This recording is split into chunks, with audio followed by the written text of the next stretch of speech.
let's talk about the foundation of it all. You did make mention of the foundation, Juliet, and you said the foundation, we have to go to the grassroots. Let's take it back to the primary school, the secondary school, and all.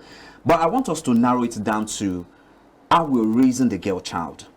I strongly believe that's the foundation. I have an amazing daughter, and I'm already having this picture of how I intend to raise her up to become a woman of value and a woman of dignity. One that when she stands out and she speaks, they will ask, who raised this child? All right, so how do we begin to raise our own girl child to instill in them that confidence that they can do it and they have whatever it takes to thrive wherever the men are thriving?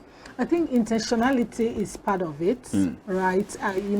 When I said awareness to young people, you know, when I want to trace, things happening, I go back to who are the ones that are giving birth to children now?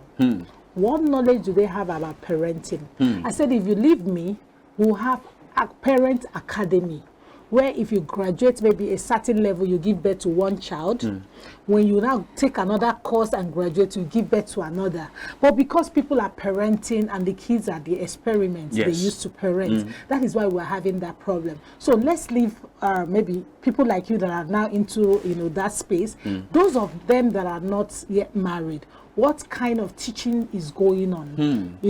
I am doing that because when you look at the Gen Zs now, who are the people that gave birth to them?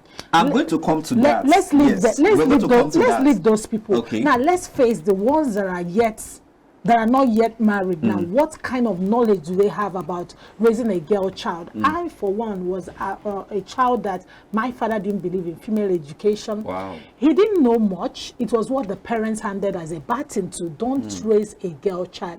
The girl child will end up in a kitchen.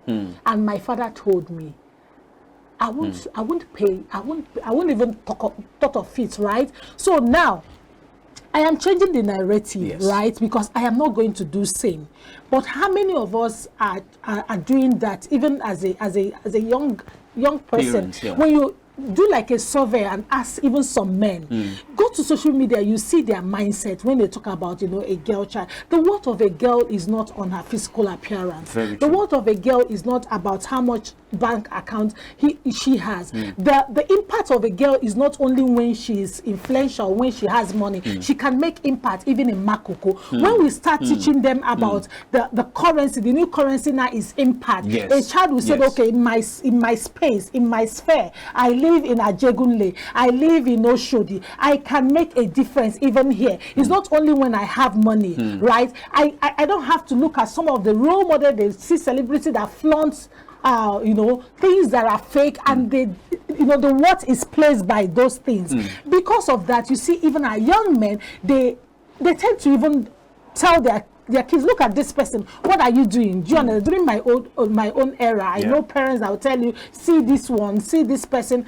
Why are you not bringing the money home? Why are you not on cars and all that? Because the narrative is changing. We need to also start being intentional with parenting conference, not only for parents. All right. Because you see parenting conference, they call for parents. Let us start teaching these young people that are going to give birth to children in the next 2-3 years to know that they have a lot of work to do when it comes to raising a girl child. I think that's let me get your thoughts on this. So, I don't want to buttress so much on parenting, but I totally agree with the crop of parents that that we have now. But I like to say that we should also train up the children in the way they should go.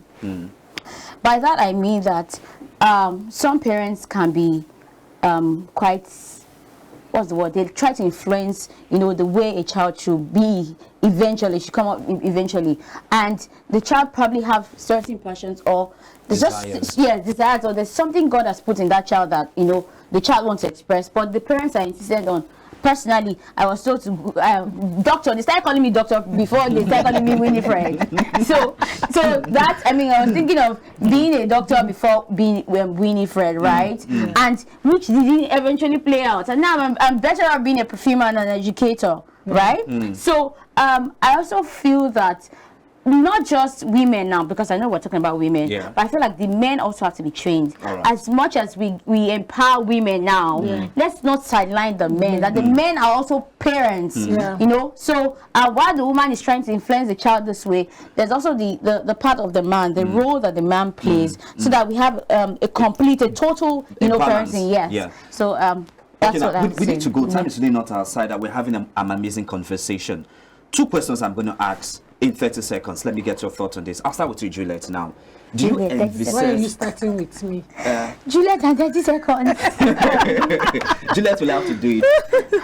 I'll start with you, Juliet, in 30 seconds. Do you envisage a Nigeria where we have a female president? We already have a first female vice president of the United States. We have female leading countries in Africa and also across the globe. Do you envisage a female Nigerian president anytime in the nearest future?